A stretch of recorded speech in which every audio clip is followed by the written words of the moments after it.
Hello, my name's Tim Burbage. Welcome to Tim Burbage Reads. And today I'm going to be talking to you, yes you, about what I read in October. So I think in total I read about 7 books, a mix of paper books, Kindle books, and one audiobook. So the first things first was got up to date with the Kevin the Roly-Poly Flying Pony series, which my son absolutely loves, and I've been reading to him. So we read the 4th book. This is by Philip Reeve and Sarah McIntyre, I believe. Yeah, Sarah. In October, the last book we read, which is the last book currently out, is Kevin versus the Unicorns. And it was very entertaining. I enjoyed it more than The Biscuit Bandit. 5 stars for me. It's such a funny series. My son loves it. And it's just tremendously charming and entertaining. And this one actually had a bit of class humour in it as well, because they go to a pony club. But it's a unicorn club. And all of the people are incredibly posh. And I enjoyed doing all the voices. The next thing was I finished my Jack London book for September. I finished that in early October. That was Martin Eden, and I've got a review for the channel on there. I really enjoyed it. I thought it was incredibly interesting as you see a man develop himself and push himself and break through and eventually succeed and then realise it wasn't what he hoped for. Quite a sad book, but I really enjoyed it. So I gave that 5 stars as well. The next one was my mystery book for October, which was Set in Stone by Mary M. Mancusi. What if Arthur wasn't meant to be king?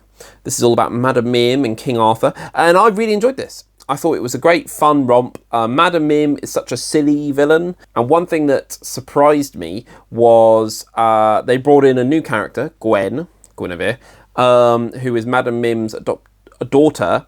And she was a great character. I thought she was a very good addition. And this acts as like, the twist happens right at the end of Sword in the Stone. But it happens right at the beginning of the book. So it's like a sequel, basically, to Sword in the Stone. And I really enjoyed it. So I think I gave that 4 stars. The next was a book we read to the kids. And that was Charlie and the Chocolate Factory by Roald Dahl. This is an absolute classic. And it's an absolute classic for a reason. It's one of his longer books. I think it's just under 200 pages. But it doesn't overstay its welcome in any way. This doesn't drag at all. The characters are brilliant. The kids are horrible and they get their comeuppance. And it's so fun. Also, the Johnny Depp movie is better. Live with it.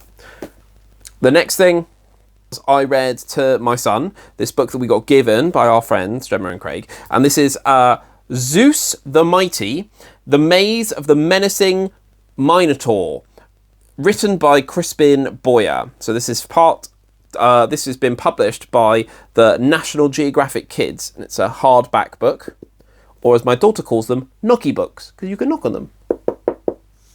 The reason why we were given this is because Craig's, I want to say godfather, is the illustrator. It is Andy Elkerton, that's it.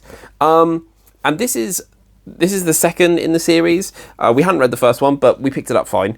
And it's about a pet shop where the owner listens to a podcast all about the ancient Greeks. And so she names the different animals in the pet shop after the Greek gods. And they take on their own personalities and they go on their own adventures. So there's a map of the pet shop, and you see the fish tank is called the Aegean Sea, and then you've got the island in the middle of the fish tank is called Crete. Then they have the Argo, which is their ship that they move on, which is a Roomba, and they all sit on the Roomba and it moves around the place.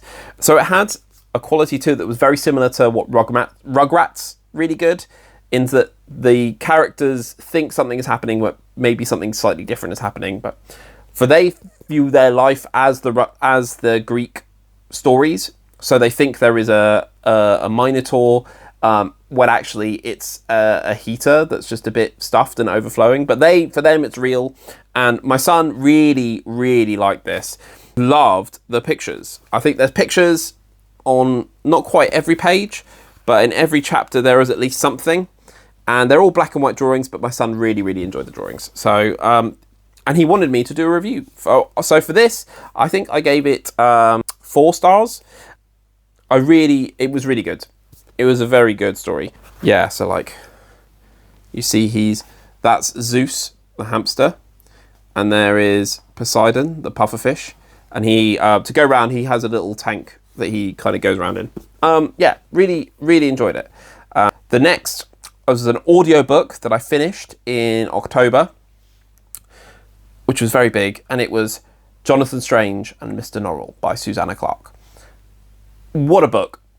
What a tremendous feat of literature in terms of the style and execution, and the characters were outstanding. Absolutely outstanding.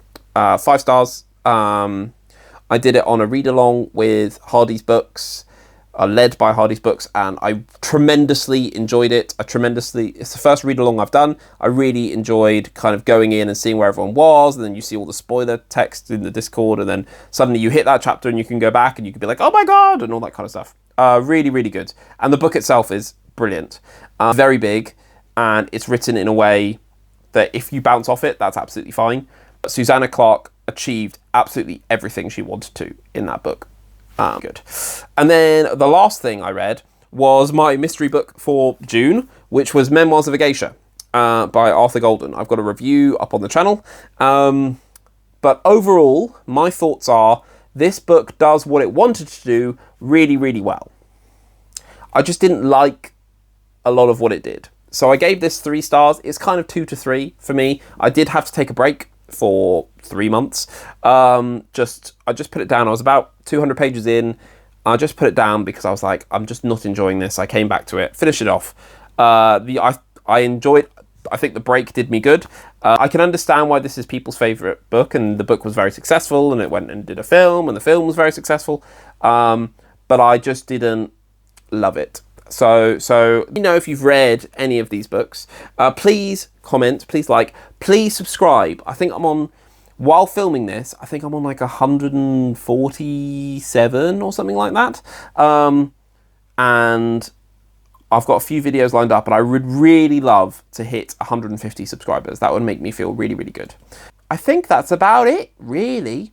I think there's only one thing left to do, and that's for you to get out of my house!